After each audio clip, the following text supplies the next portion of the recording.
క్రింది వాటిని జతపరచండి. మొదటి కర్ణాటక యుద్ధం, రెండవ కర్ణాటక యుద్ధం, అలాగే ఎక్స్లాచాపల్ సంధి అనేది మనకి ఇక్కడ కనబడతా ఉంది. మూడవ కర్ణాటక యుద్ధం, మొదటి మైసూరు యుద్ధం. వీటిని ఏమంటున్నామంటే అక్కడ సందులు ఇచ్చి జతపరచండి అనే నేపథ్యంలో ఆన్సర్ ఇచ్చాం. జతపరచండి, జతపరచండి. సేమ్ ఇదే క్వశ్చన్లు వస్తాయండి. ఇలాంటి క్వశ్చన్లే కంపల్సరీగా వస్తాయి. బ్రిటిష్ సామ్రాజ్య విస్తరణలో ఇంతకు మించి క్వశ్చన్లు ఏం పడవు. కొంచెం డెప్త్గా ఆడడానికి అవకాశాలు ఎక్కువ ఉన్నాయి. చూడండి ఒకసారి. రెండు మనకు మొత్తంగా కర్ణాటక యుద్ధాలు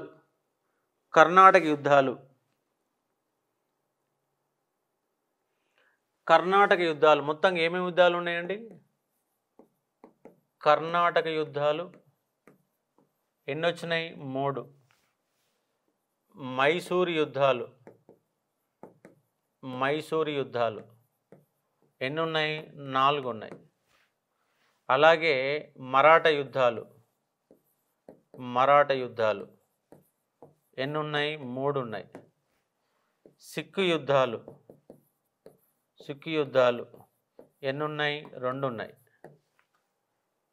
మొత్తంగా ఈ 12 యుద్ధాలు మనకు ప్రధానంగా కనబడతాయి.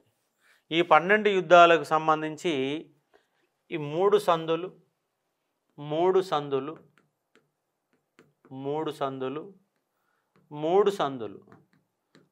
యుద్ధాలు, సందులు 3 అండి. మరాఠా యుద్ధాలు 3 యుద్ధాలు, కానీ సందులు ఒక 10 సందుల వరకు వస్తాయి. సిక్కు యుద్ధాలు 2, కేవలం ఒకటే సంధి వస్తుంది. అంటే 3, 3, 6, 10, 16, 1, 17. అంటే ఒక 15, 16 సందుల పేరు గుర్తుపెట్టుకోవాలి. 15, 16 సందుల పేరు గుర్తుపెట్టుకొని ఇక్కడ ఉన్న యుద్ధాలు మొత్తం కూడా సంవత్సరాల వారీగా మీరు అవగాహన చేసుకునే ఒక ప్రయత్నం చేయాలా. చేస్తే కంపల్సరీగా మనకు 1 మార్క్ ఇక్కడికి వెళ్ళి వస్తూ ఉంది. మరి ఏ పేపర్ అన్న తీయండి, ఎనీ పేపర్ తీయండి, ఈ పేపర్ పైన కంపల్సరీగా ఈ యుద్ధాల మీద ఒక క్వశ్చన్ గ్యారంటీగా వస్తున్న అంశాన్ని ఇక్కడ మీరు చూసుకునే ఒక ప్రయత్నం చేయవచ్చు. ఇక చూడండి, ఇక్కడ ఆన్సర్ ఏమన్నారు? 2 అన్నారు కదా. ఇక్కడ చూద్దాం. మొదటి కర్ణాటక యుద్ధము ఎక్స్లాచాపల్ సంధి. మొదటి కర్ణాటక యుద్ధము ఏంటిది? ఎక్స్లాచాపల్ సంధి. ఎక్స్లాచాపల్ సంధితో జరిగిన అంశంగా అర్థం చేసుకోవచ్చు. ఎక్స్లాచాపల్ సంధి. రెండో కర్ణాటక యుద్ధము పాండిచ్చేరి సంధి. మూడో కర్ణాటక యుద్ధము ప్యారిస్ సంధి. మొదటి మైసూరు యుద్ధము మద్రాస్ సంధి. ఇక్కడ ఇప్పుడు ఏ ఆన్సర్ ఉంది? మొదటి కర్ణాటక యుద్ధం 1B, రెండవది C, మూడవది A. ఒకటి ఆన్సర్ ఏంటంటే రెండవది. ఇది చెప్పినాక ఒక చిన్న పట్టిక లాగిస్తాను మొత్తంగా. ఆ పట్టిక కనుక మీరు చూసుకోగలిగితే సింపుల్గా వచ్చేస్తుంది. ఆ పట్టికతో మీకు క్లారిఫికేషన్ వస్తాయి కాబట్టి అర్థం చేసుకోవచ్చు. ఇది ఉన్నటువంటి సందర్భం. నెక్స్ట్, ఈ క్రింది వాటిని వరుస క్రమంలో అమర్చండి. ఇది చెప్పాలి మీరు. ఓపిక ఉండాలా.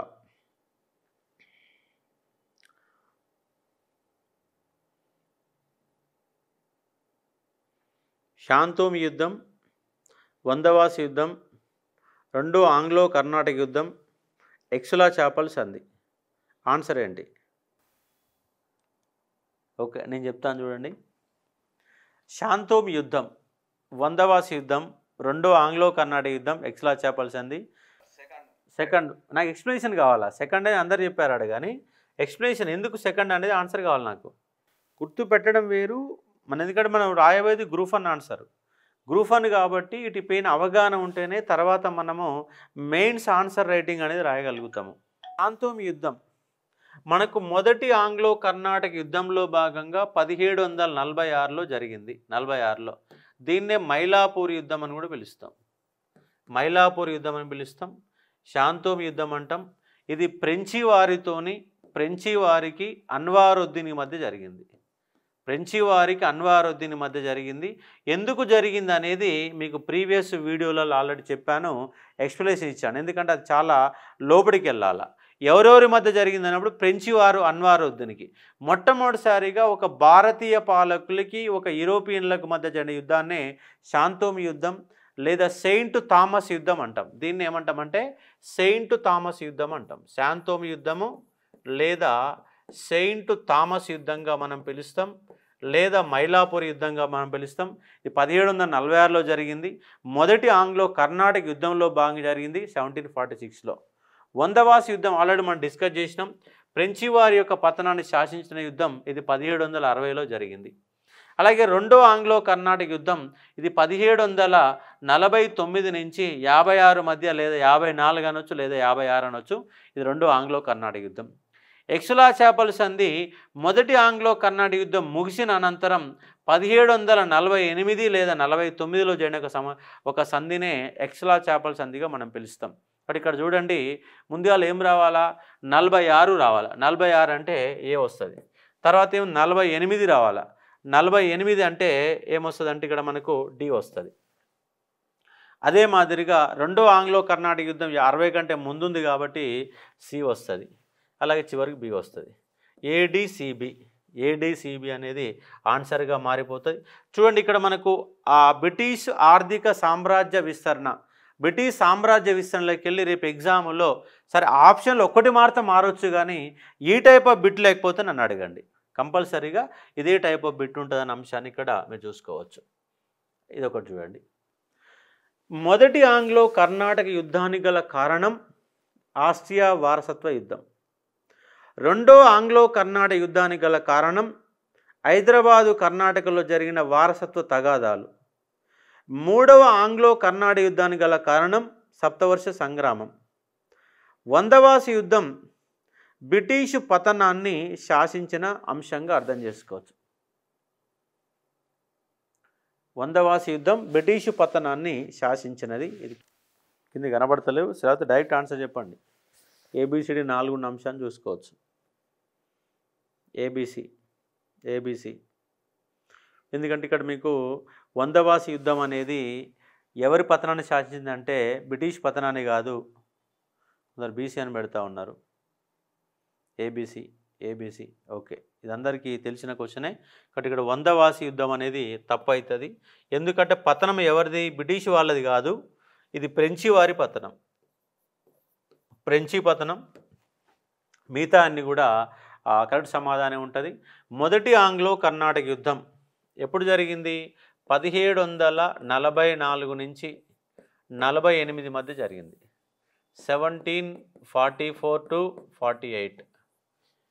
ఏంటి కారణం, ఆస్ట్రియాలో వారసత్వ యుద్ధం. ఆస్ట్రియా అనే రాజ్యానికి వారసత్వ యుద్ధంలో ఫ్రెంచి వారు బ్రిటిష్ వారు జోక్యం చేసుకున్న కారణంగా అక్కడ యుద్ధం మొదలైతే ఇక్కడ భారతదేశంలో యుద్ధం మొదలైంది.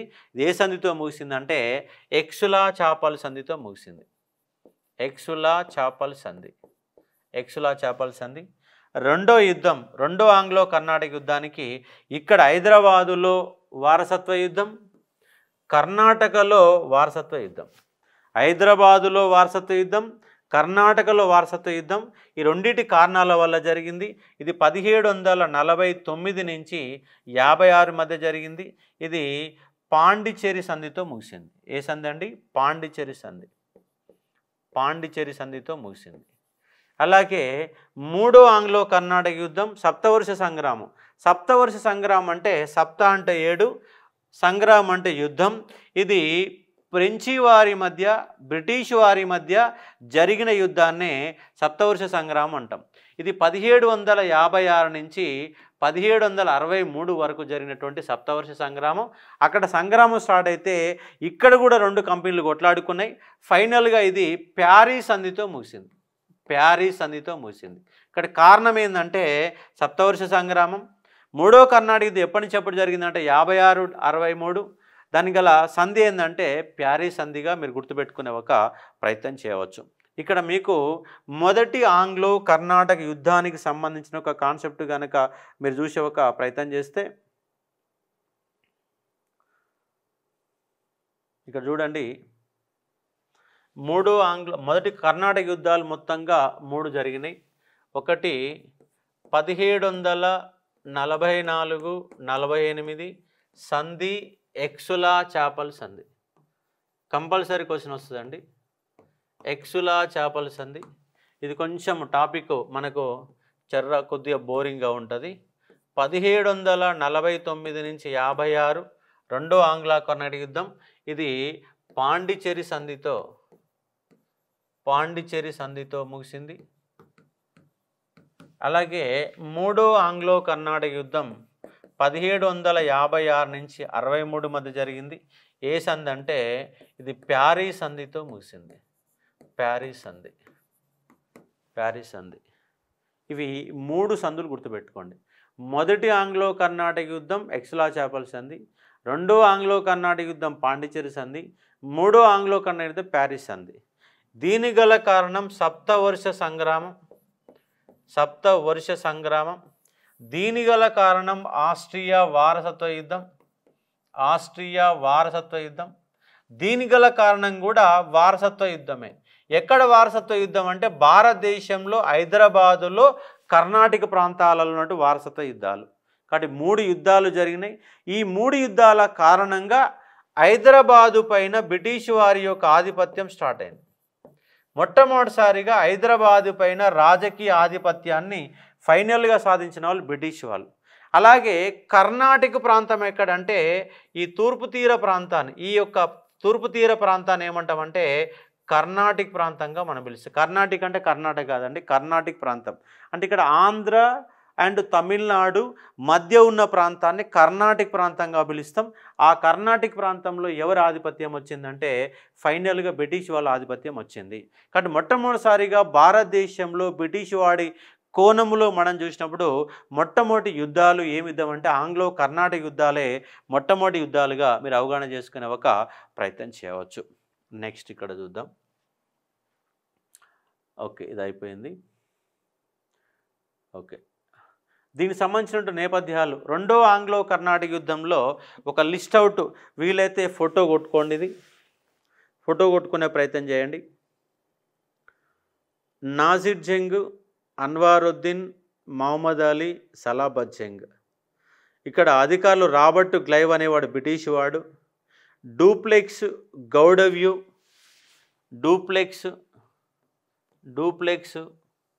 గౌడవ్యూ, బుస్సీ, ఐర్కూటు, కౌంట్ డి లాలీ వీళ్ళందరూ కూడా ఫ్రెంచికి సంబంధించిన అధికారాలు. రాబర్ట్ క్లైవ్ అనేవాడు బ్రిటిష్ అధికారి.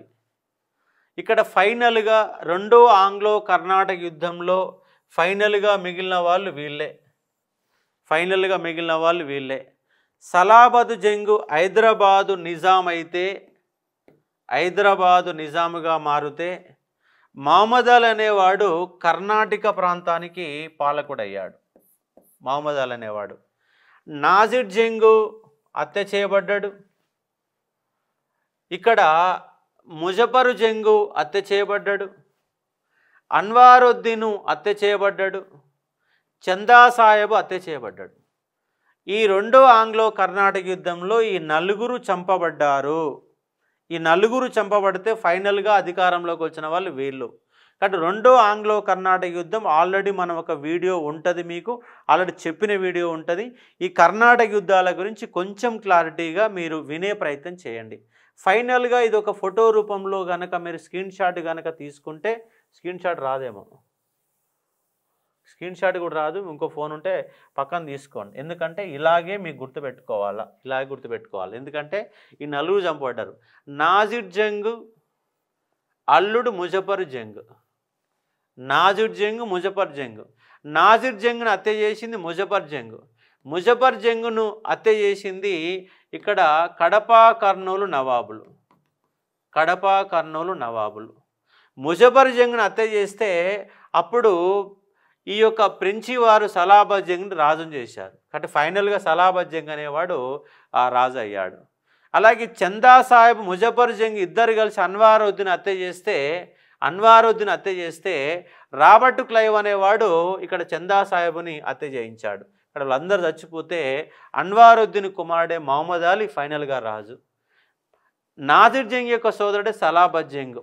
ఏ మాత్రం అధికార వ్యామోహం కానీ ఏమి కానీ తెలియనటువంటి ఏకైక వ్యక్తి సలాబత్ జంగ్ 1761 నుంచి 51 నుంచి 1751 నుంచి 1761 మధ్య 10 సంవత్సరాల పాటు పాలకుడిగా ఉన్నవాడు ఎవడంటే సలాబత్ జంగ్. రెండో ఆంగ్లో కర్ణాటక యుద్ధానికి సంబంధించినటువంటి 6 వ్యక్తుల యొక్క పంచాయతీని కొంత గుర్తుపెట్టుకోండి. మీరు అక్కడ ఒక వీడియో చూస్తే మీకు సింపుల్గా ఉండడానికి అవకాశం ఉంటుంది. ఒక 2 సార్లు ఈజీగా చూడాలా.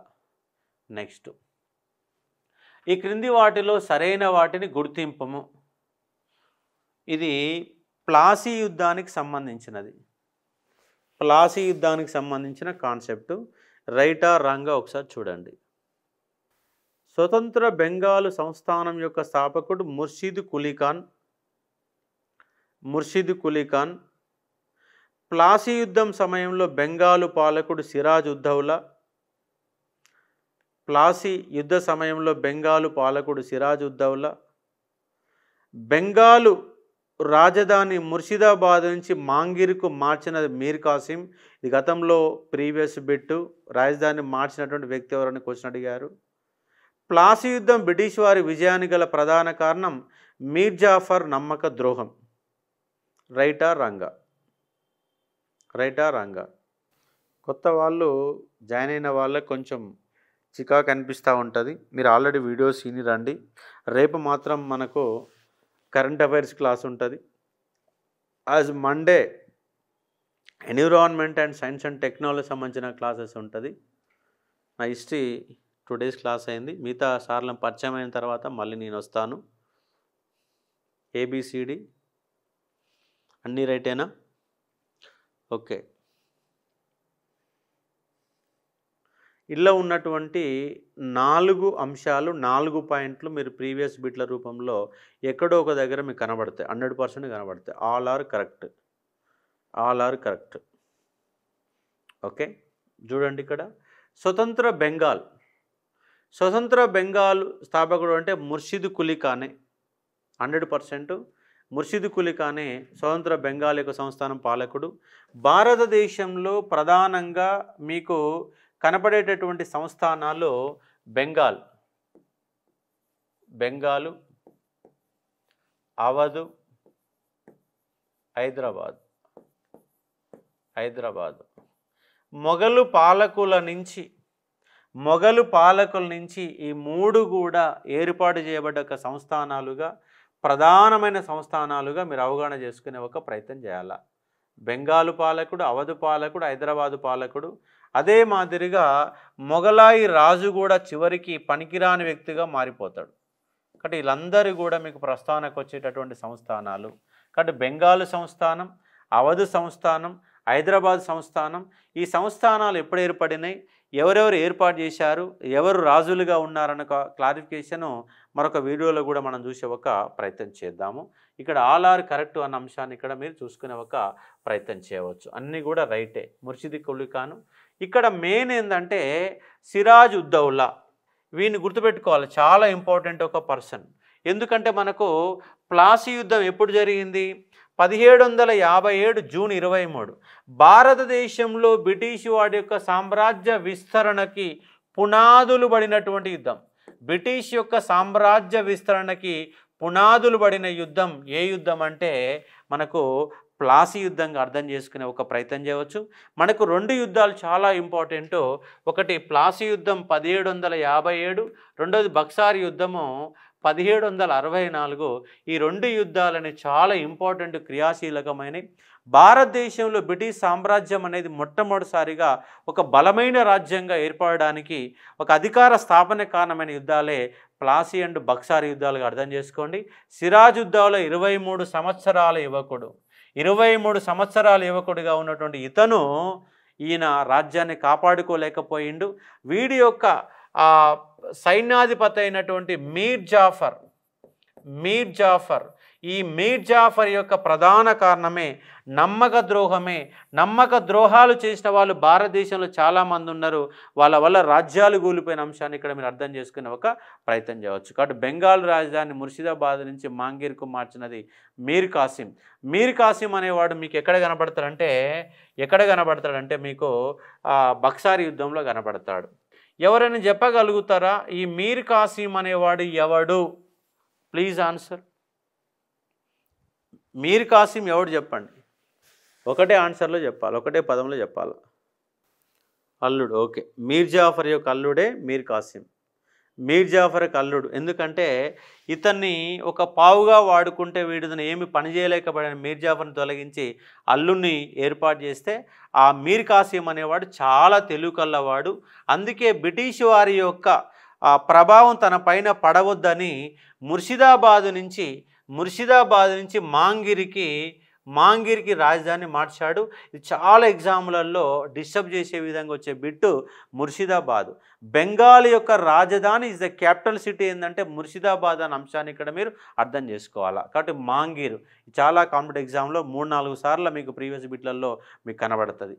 ప్లాసీ యుద్ధంలో బ్రిటిష్ వారి విజయానికి గల కారణం ఏంటంటే మీర్ జాఫర్ అనే ఒక సైనిక అధ్యక్షుడు మోసం చేసి రాబర్ట్ క్లైవ్ వాని వైపు తిప్పుకొని, జగసేట్ అనే వాడిని తిప్పుకొని, ఒక వ్యాపారిని తన వైపు తిప్పుకొని వాళ్ళకు డబ్బులు ఇచ్చి లంచాలు ఇచ్చి రాబర్ట్ క్లైవ్ యొక్క ఆడినటువంటి గేమ్ కారణంగా ఈ యొక్క సిరాజుద్దౌలా అనేవాడు పారిపోతుంటే వాడిని తల కోసేసి చంపేసి మొట్టమొదటిసారిగా బెంగాలు పైన అధికారాన్ని స్థాపించుకోవడానికి గల ప్రధాన కారణమైన అంశంగా అర్థం చేసుకునే ఒక ప్రయత్నం చేయవచ్చు. ఇది చాలా ఇంపార్టెంట్. భారతదేశ చరిత్ర గతిని మార్చివేసిన యుద్ధాలలో ఒక ప్లాసీ యుద్ధం అనే అంశాన్ని కూడా అర్థం చేసుకునే ఒక ప్రయత్నం చేయవచ్చు. నెక్స్ట్, బక్సార్ యుద్ధంలో పాల్గొన్న కూటమి అయోధ్య నవాబు షాజా ఉద్దౌలా, మొఘలు చక్రవర్తి 2వ షా ఆలం, బెంగాలు నవాబు మీర్ కాసిం. బక్సార్ యుద్ధ ఫలితం అలహాబాదు సంధి. దీని ప్రకారం బ్రిటిష్ వారికి దివానీ హక్కులు. ద్వంద్వ పాలన అనగా దివానీ అధికారం బ్రిటిషుకు, శాంతి భద్రతలు బెంగాలు నవాబుకి ఇవ్వడం. ద్వంద్వ ప్రభుత్వం 1765 నుంచి 1770 వరకు అమల్లో ఉన్నది. ఇలాంటి క్వశ్చన్లే పడతాయండి రేపు గ్రూప్ 1 ప్రిలిమ్స్లో. ఇలాంటి క్వశ్చన్లే పడతాయి. ఒక్కొక్కటి ఆ పేజీ ఉంటుంది లేదా పేజీ ఉంటుంది. డైరెక్ట్ క్వశ్చన్ ఆన్సర్ అడిగారు. చాలా ఇంపార్టెంట్ బిట్ అండి, మంచి బిట్టు, దమ్మున్నటువంటి బిట్టు. ప్రతి దాంట్లో చాలా సబ్జెక్ట్ ఉన్నటువంటి అంశంగా అర్థం చేసుకునే ఒక ప్రయత్నం చేయవచ్చు. ఇక్కడ 2 డేట్లు మీరు గుర్తుపెట్టుకోవాలా. ఆన్సర్ అనేది ఇక్కడ మీరు చూడండి, ఇది ఆన్సరు ఏబిసి అనేది answer. D is the wrong answer. D ఎందుకు రాంగ్ ఆన్సర్ అన్నప్పుడు కనుక మీరు చూసి ఒక ప్రయత్నం చేస్తే 1765 నుంచి 1772 వరకు బెంగాల్లో ద్వంద్వ ప్రభుత్వం అధికారంలో ఉంది. ద్వంద్వ ప్రభుత్వాన్ని రద్దు చేసినటువంటి వ్యక్తి వారన్ హేస్టింగ్స్ అనేవాడు ద్వంద్వ ప్రభుత్వాన్ని రద్దు చేశాడు. 72 వరకు ద్వంద్వ పరిపాలన కొనసాగింది. మరి ఏంటి ద్వంద్వ ప్రభుత్వం అంటే? దివానీ అధికారం. ఏంటి దివానీ అంటే ఇస్ ద మీనింగ్ ఏంటి? దివానీ అధికారం అంటే ఏంది? What is the mean by Diwani? Diwani అంటే మీనింగ్ ఏంటి? దివాన్ అనేవాడు ఏం చేసేవాడు? ప్రధానమంత్రి దివాను. ఆ దివానీ అధికారం అంటే what is the mean by దివానీ అధికారం? దివానీ అధికారం పన్నుల వసూళ్ళు. Yes, very good. Taxes collection, revenue వసూలు చేసేవాడిని దివానీ అంటాం. కాబట్టి ట్యాక్స్ కలెక్షన్ దివానీ అంటే రెవెన్యూ, భూమి శిస్తు. భారతదేశంలో 1947 వరకు 1947 వరకు భారతదేశంలో ప్రధానమైన ఆదాయ వనరు భూమి శిస్తు మాత్రమే. ఓన్లీ ఫర్ భూమి శిస్తు ట్యాక్స్ కలెక్షన్. ఇవాళ మనకు ఇండస్ట్రియల్ సెక్టర్కి వెళ్ళి, సర్వీస్ సెక్టర్కి వెళ్ళి, మనకు ప్రాథమికంగా ఉన్న వ్యవసాయ రంగంకి వెళ్ళి ఆదాయం ఏముండదు. ఇవాళ సర్వీస్ సెక్టర్కి వెళ్ళి ఇండస్ట్రీ సెక్టర్ ఆదాయం వస్తుంది. కానీ 1947 వరకు భారత స్వాతంత్రం వచ్చే వరకు కూడా భారతదేశంలో ప్రధానమైన ఆదాయము ఏంటంటే భూమి శిస్తే. అప్పుడే కాదు, వ్యవసాయం అనేది 1980 వరకు కూడా ప్రాథమిక సెక్టర్ నుంచి ఎక్కువ ఇన్కమ్ సోర్స్ వచ్చిన అంశాన్ని ఇక్కడ మీరు అర్థం చేసుకోవచ్చు. కానీ దివానీ అధికారము అయితే ఇక్కడ శాంతి భద్రతలు ఏమో ఇక్కడ బెంగాల్ పాలకుడు చూసుకుంటే పన్నులు వాడసులు చేసుకుంటాడు. అధికారం శాంతి భద్రతలు చూడలేక దివానీ అధికారం డబ్బులు పోయి ఇక్కడ వ్యవస్థ అనేది గందరగోళంగా మారిన నేపథ్యాన్ని అర్థం చేసుకోవచ్చు. దివానీ అధికారం ఏ సంధి ప్రకారం వచ్చిందంటే అలహాబాద్ సంధి. అలహాబాద్ సంధి ఎవరెవరి మధ్య జరిగింది అనేది మరొక క్వశ్చన్. అలహాబాద్ సంధి 1765లో జరిగింది. ఎవరెవరి మధ్య అలహాబాద్ సంధి జరిగింది? భారతదేశంలోనే గొప్ప ట్రీటు, గొప్ప సంధి ఈ సంధి. ఎవరెవరి మధ్య జరిగింది చెప్పండి. ఎవరెవరి మధ్య జరిగింది? రెండవ శాలం, బ్రిటిష్ వర్స్ మొఘల్స్, అయోధ్య నవాబు. మొత్తంగా ఈ యుద్ధంలో ఈ ముగ్గురు పాల్గొన్నారు. అయోధ్య నవాబు షాజావుద్దౌలా పాల్గొన్నాడు, మొఘల్ చక్రవర్తి రెండవ శాలం పాల్గొన్నాడు, మీర్ కాసిం కూడా పాల్గొన్నాడు. ఫైనల్గా ఈ రెండవ శాలం అనే అలహాబాద్ సంధి బ్రిటిష్ వాళ్ళతో తీసుకొని ఇక్కడ బెంగాల్ సంస్థానం పైన, బెంగాల్ అంటే ఆయన ఉన్నటువంటి బెంగాల్ ఏంటిది? బెంగాలు, బీహారు, ఒరిస్సా. బెంగాలు, బీహారు, ఒరిస్సా మూడు కలిపితేనే బెంగాల్ సంస్థానం అన్నాం. ఈ మూడింటి పైన మొట్టమొదటిసారిగా దివానీ అధికారం కల్పించబడింది అలహాబాద్ సంధి ప్రకారం. ఎప్పుడంటే 1765లో. చాలా ఇంపార్టెంట్ పాయింట్గా గుర్తుపెట్టుకోవచ్చు. కాబట్టి బక్సార్ యుద్ధమే భారతదేశంలో బ్రిటిష్ వాడికి ఈ 1765 వరకు భారతదేశంలో పన్నులు కట్టిన బ్రిటిష్ వాడు పన్నులు వసూలు చేసుకున్న అధికారాన్ని పొందినటువంటి సందర్భమే ఏ సంధి అంటే అలహాబాదు సంధి అన్న ఒక పాయింట్ని మీరు కేర్ఫుల్గా గుర్తుపెట్టుకునే ఒక ప్రయత్నం చేయవచ్చు. చాలా ఇంపార్టెంట్ ఆఫ్ కాన్సెప్ట్. చాలా దాంట్లో ఒక్కొక్క పాయింట్ ఏదో ఒక సబ్జెక్టులలో మీకు ఏదో క్వశ్చన్ అడిగిన సందర్భాలు చాలా కనపడతాయి కాబట్టి అర్థం చేసుకోండి. ఇది ఒక చాలా సింపుల్ క్వశ్చను, డైరెక్ట్ క్వశ్చను. ఇది ఒకసారి చూడండి. ఈ క్రింది వాటిని వరుస క్రమంలో అమర్చండి. ఈ క్రింది వాటిని వరుస క్రమంలో అమర్చండి. మంగళూరు సంధి, సాల్బాయి సంధి, మద్రాస్ సంధి, శ్రీరంగంపట్నం సంధి, ప్యారిస్ సంధి. మనకు నేషనల్ మూమెంట్ స్టార్ట్ అయితే మనకు కొంచెం ఇదిగా ఉంటుంది, బిట్స్ కాబట్టి తెలియకపోతే బోరింగ్ అనిపిస్తుంటుంది. ఒక సబ్జెక్ట్ అవగాహన వాళ్ళు యాక్టివ్గా పాల్గొంటారు. ఏమాత్రం సబ్జెక్ట్ అవగాహన అయితే ఒక్క క్వశ్చన్ తెలియదు. మన యాన్న ఉన్న భయపడే ఒక ప్రయత్నం కూడా జరుగుతుంది. భయపడకుండా మీరు పొద్దుగాల వీడియోస్ వినండి, సాయంత్రం క్లాస్కి రండి. నేనైతే ఎలా చెప్పానో ఈ చాప్టర్ పైన అలాగే క్వశ్చన్లు వస్తాయి, అది నాది గ్యారంటీ. మీరు కావాలంటే ప్రీవియస్ బిట్లు ఒక 10 పేపర్లు చూడండి. మీరు సివిల్స్ బిట్లు చూసినా పర్వాలేదు, లేదా గతంలో గ్రూప్ 1 సంబంధించినటువంటి ప్రిలిమ్స్ పేపర్లు 2 చూడండి. బాగా టఫ్ వచ్చినటువంటి ఎస్ఐ ఎగ్జామ్ లాంటి పేపర్లు చూడండి. ఇలాంటి క్వశ్చన్లే ఇదే విధంగా మనకు పడతాయి. ఇంకా స్టాండర్డ్ పెంచుతాను కానీ మీరు క్లాస్ రూమ్లో ఉండరు, పారిపోతారు. ఇంకా డెప్త్ ఇవ్వడం పెద్ద కష్టం ఏమి కాదు. ఎందుకంటే హిస్టరీ మీద సబ్జెక్టు గ్రిప్ ఉన్నప్పుడు ఎలాంటి దమ్మున్న క్వశ్చన్లు తయారు చేయవచ్చు. కానీ అవి ఎగ్జామ్లో రాకుండా మిమ్మల్ని ఇబ్బంది పెట్టే విధంగా తయారు చేయవచ్చు, కానీ అది కరెక్ట్ కాదు. ఎగ్జామ్ ఓరియంటేషన్లో ఏ స్టాండర్డ్ వస్తుందో అదే స్టాండర్డ్ని మనము మెయింటైన్ చేసే ఒక ప్రయత్నం చేయాలి. సంవత్సరాలు చెప్తారేమన్నా? సంవత్సరాలు ఎవరన్నా సంవత్సరాలు టకాటకమని చెప్పాలా? ఎనీ క్యాండిడేట్స్ గ్రూప్ 2 ఇలా క్వశ్చన్ వస్తే అలా ఒక్కసారి 30-40 పైకి ఉరికేది. ఆన్సర్ చూసుకోవడానికి కష్టమయ్యేది. మీరేంకా గ్రూప్ 2 వాళ్ళకంటే మీరు గ్రూప్ 1 ప్రిలిమ్స్ ఉన్న వాళ్ళు చాలా డల్ ఉన్నారు. ఇలా హైబ్రిడ్ బ్యాచ్ వాళ్ళు కూడా ఉన్నారు లేదు. కానీ మంగళూరు సంధి 1784, సాల్బాయి సంధి 1782, మద్రాస్ సంధి 1769, శ్రీరంగంపట్నం సంధి 1792, ప్యారిస్ సంధి 1763 సంవత్సరాలు. ఇక్కడ చూడండి, మంగళూరు సంధి రెండో ఆంగ్లో మైసూర్ యుద్ధం, రెండవ ఆంగ్లో మైసూర్ యుద్ధం. సాల్బాయి సంధి ఒకటవ మరాఠా యుద్ధం. మద్రాస్ సంధి ఒకటవ మైసూర్ యుద్ధం. శ్రీరంగంపట్నం సంధి మూడవ మైసూర్ యుద్ధం. ప్యారిస్ సంధి మూడవ కర్ణాటక యుద్ధం. మూడవ కర్ణాటక యుద్ధం. ఇట్లా సంవత్సరాలు కానీ పాయింట్స్ కానీ టక్కుమని చెప్పగల శక్తి ఉండాలి. డైరెక్ట్ ఆన్సరే అర్థం చేసుకునే ఒక ప్రయత్నం చేయవచ్చు. ఇప్పుడు మీకు మరొక పాయింట్ చెప్తాను. 3 సందులు డీటెయిల్గా చెప్తాను చూడండి. ఇక్కడ చూడండి, మద్రాస్ సంధి, మంగళూరు సంధి, శ్రీరంగపట్నం సంధి. ఆన్సర్ ఏముంది ఇక్కడ? ఫస్ట్ ఏంటిది? 63 ఫస్ట్ ఉంది. 63 అంటే ఈ. తర్వాత ఏముంది? 69 ఉంది. 69 ఉంది. 69 అంటే సి. అలాగే తర్వాత ఏంది? 82 సాల్బాయ్ సంధి. అలాగే మంగళూరు సంధి. ఫైనల్గా శ్రీరంగపట్నం సంధి D. ECBAD. Answer is the 2. ECBAD. 3 answer పెట్టినట్టుంది మీరంతా. ఈసీబీడిఏ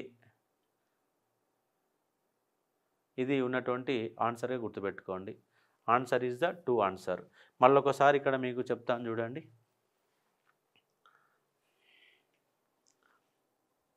మొత్తంగా మనకు మైసూర్ యుద్ధాలు ఆంగ్లో మైసూర్ యుద్ధాలు ఎన్ని జరిగినాయి? 4 జరిగినాయి. హైదర్ అలీ, టిప్పు సుల్తాన్ అనే వాళ్ళు 2 మొత్తంగా యుద్ధాలు చేశారు. మొదటి అనుకోండి, ఎప్పుడు 1767 నుంచి 69, 1780 నుంచి 84, 1790 నుంచి 92, 90 నుంచి 92, 1799. ఇక్కడ సంధి మద్రాస్ సంధి,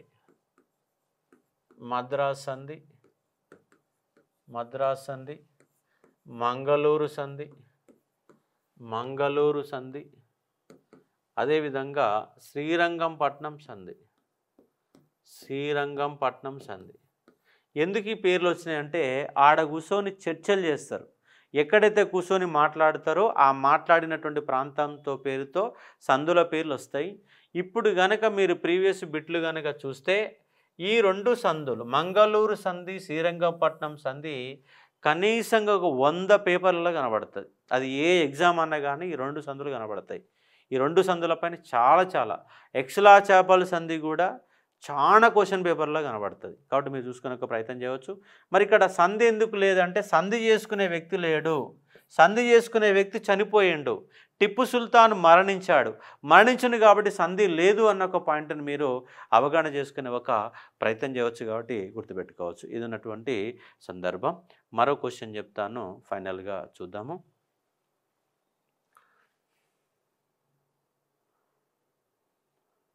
ఒక 2 క్వశ్చన్లు ఉన్నాయి.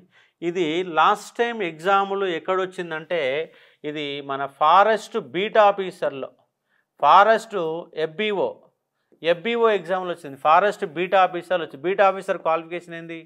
12th standard. ఇంటర్మీడియట్ స్టాండర్డ్ ఉన్నటువంటి ఒక ఎగ్జామ్లో ఈ బిట్ అడిగారు. మరి ఎంతమందికి తెలుస్తుందో ఇది చూడండి. ఇది మీకు నిజంగా మీరు రైట్ ఆన్సర్ చెప్తే చెప్పవచ్చు, కానీ దీంట్లో ఉన్న కాన్సెప్ట్ మీకు ఎంతమందికి తెలుసు ఒకసారి చూడండి. 3వ ఆంగ్లో మైసూర్ యుద్ధానికి సంబంధించి సరైనది ఏమిటి?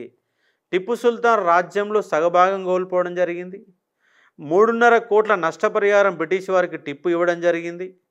దత్తమండలాలు నిజాం అలీ ఖాన్ పొందడం జరిగింది. ఈ యుద్ధ సమయంలో బ్రిటిష్ గవర్నర్ జనరల్ కారన్ వాలిస్ 4 ఎన్ని రైట్? కారన్ వాలిస్ శాశ్వత భూమి శిస్తు విధానం ఎప్పుడు ప్రవేశపెట్టిండు? అదే టైంలో కదా. ఇక్కడ చూడండి, టిప్పు సుల్తాన్ భారతదేశంలో ఒక ప్రముఖమైన వ్యక్తులు, దేశభక్తుల కోవలోకి చెందిన వ్యక్తులలో మొట్టమొదటిసారిగా మనకు కనపడేటువంటి వ్యక్తి ఎవరంటే శివాజీ. ఆ తర్వాత మనకు టిప్పు సుల్తాన్ కనబడతాడు. ఒక వీరత్వం అనే నేపథ్యంలో టిప్పు సుల్తాన్ కనబడతాడు. అలాగే రంజిత్ సింగ్ కనబడతారు. ఈ 3 అంటే స్వాతంత్రోద్యమం అనే నేపథ్యాన్ని పక్కన పెడితే భారతదేశంలో ఒక యోధులుగా కత్తిపట్టి యుద్ధం చేసి ఒక భయభ్రాంతులకు గురి చేసి శత్రువులని కూడా మెప్పించి శత్రువులను భయభ్రాంతులకు గురి చేయడమే కాకుండా భారతదేశంలోని ప్రతి భారతీయుడు కూడా గర్వపడేటటువంటి ఒక గొప్ప యోధులు ఎవరు అంటే శివాజీ, టిప్పు సుల్తాన్, రంజిత్ సింగ్. మళ్ళీ మనకు తర్వాత భగత్ సింగ్ కానీ, సుభాష్ చంద్రబోస్ కానీ, రాజ్గురు అనేది అది వేరే కాన్సెప్ట్. కానీ ఇక్కడ ఇండియన్ హిస్టరీ అనే ఒక కాన్సెప్ట్ అనే నేపథ్యం చూసుకున్నప్పుడు ఈ ముగ్గురు యోధులుగా గొప్ప యుద్ధ వీరులు. అంటే కాన్సెప్ట్ ఏంటంటే అక్కడ యుద్ధ వీరులుగా ఎవరిని భావిస్తామంటే ఈ ముగ్గురు వ్యక్తులను మనం భావిస్తాము. ఇక్కడ ముగ్గురు వ్యక్తులపైన ఎప్పుడు కూడా బిట్లు వస్తాయి అన్న అంశాన్ని ఇక్కడ మీరు చూసుకోవచ్చు. ఇక్కడ టిప్పు సుల్తాన్ రాజ్యంలో సగభాగం కోల్పోయిండు అంటే సగభాగం కోల్పోయిండు. ఇక్కడ టిప్పు సుల్తాన్ రాజ్యం అంటే ఏంటి అంటే కర్ణాటక అనేది టిప్పు సుల్తాన్ యొక్క రాజ్యం. కర్ణాటక, ఆంధ్ర అనే రెండు కలిపితే ఏమైందంటే విజయనగర సామ్రాజ్యం అవుతుంది. ఈ విజయనగర సామ్రాజ్యంలో సగభాగం ఎవరి పరిధిలో ఉందంటే ఈ యొక్క కర్ణాటకలో అంటే బెంగళూరు కర్ణాటక అనే భాగంగా ఉన్నటువంటి ప్రాంతం విజయనగర సామ్రాజ్యంలో భాగంగా ఉన్న రాజ్యమే ఈ యొక్క మైసూరు రాజ్యం అంటాం. బెంగళూరు రాకుండా మైసూరు రాజ్యం అంటాం. ఆ మైసూరు రాజ్యంలో సగభాగాన్ని కోల్పోయాడు. ఆ మైసూరు రాజ్యంలో భాగం ఉన్నటువంటి ప్రాంతాలే దత్తమండలాలు ఒకప్పుడు విజయనగర సామ్రాజ్యంలో ఉన్నాయి. విజయనగర సామ్రాజ్యం నుంచి కర్ణాటక రాష్ట్రంలోకి పోయినాయి. దత్తమండలాలు కర్ణాటక కిందకి వెళ్ళిపోయినాయి. ఆ కర్ణాటక కింద ఉన్నటువంటి దత్తమండలాలని ఈ యొక్క టిప్పు సుల్తాన్ పరిధిలో దత్తమండలాలని ఈ నిజాం అలీ ఖాన్కి ఇవ్వడం జరిగింది. మరి నిజాం అలీ ఖాన్కి ఎందుకు ఇచ్చారు అంటే మూడో ఆంగ్లో కర్ణాటక యుద్ధంలో నిజాం అనేవాడు బ్రిటిష్ వాడికి సహకరించాడు.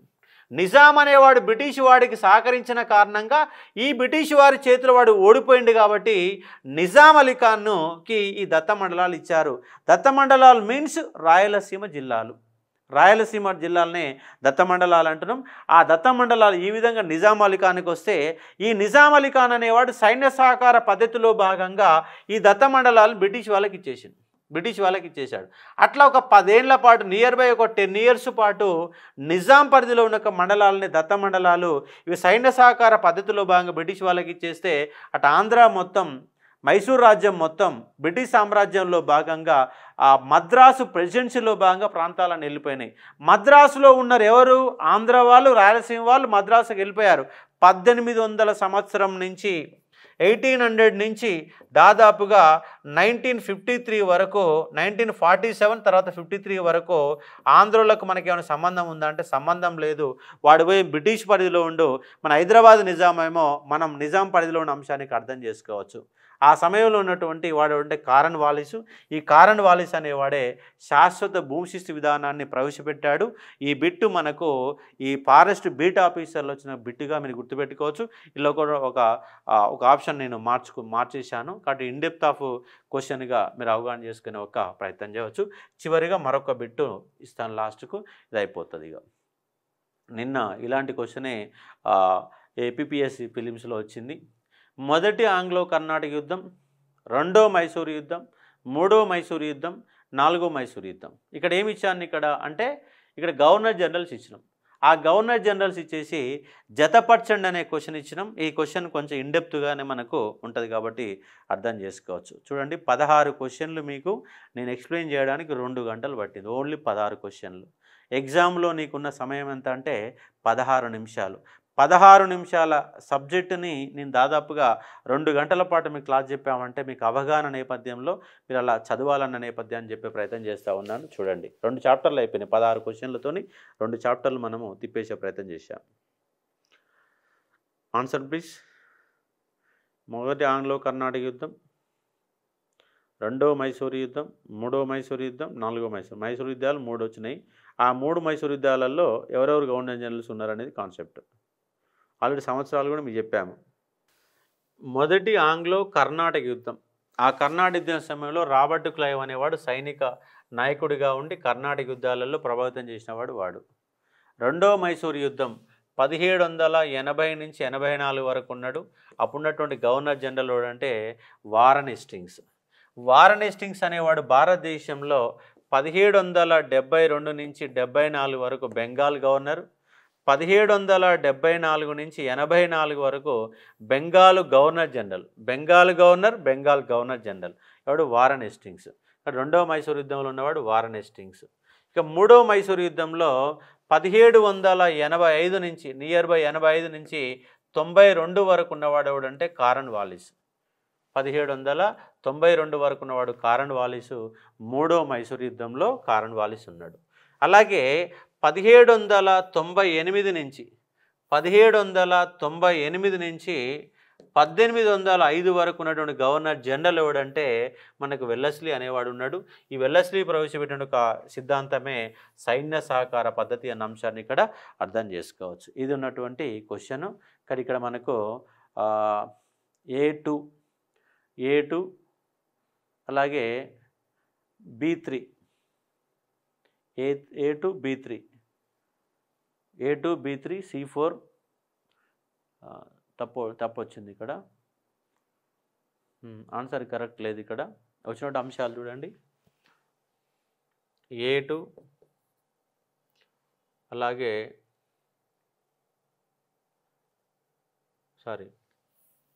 ఇక్కడ ఇట్లా చూసుకోవాలి కదా. ఒకటో దానికి ఆన్సర్ ఏముంది? 1B. రెండవ దానికి 2C. మూడో మైసూర్ యుద్ధము 3D అలాగే 4th A. ఇది ఆన్సర్ 1B. అక్కడ ఆన్సర్ లేదు, తేడా ఉన్నది. ఇది ఉన్నటువంటి కాన్సెప్ట్స్ ఇవాళకి ఉన్నటువంటి క్వశ్చన్లుగా చూడవచ్చు. ఇది కొంచెం స్టార్టింగ్ వచ్చే చాప్టర్లు ఇట్లనే, అంటే కొన్ని చాప్టర్ల యొక్క లక్షణం అట్లనే ఉంటుంది. కొన్ని చాప్టర్లు ఏమో చాలా యాక్టివ్గా అనిపిస్తూ ఉంటాయి, లోపలికి వెళ్తూ ఉంటాం. ఇది ఉన్నటువంటి కాన్సెప్ట్.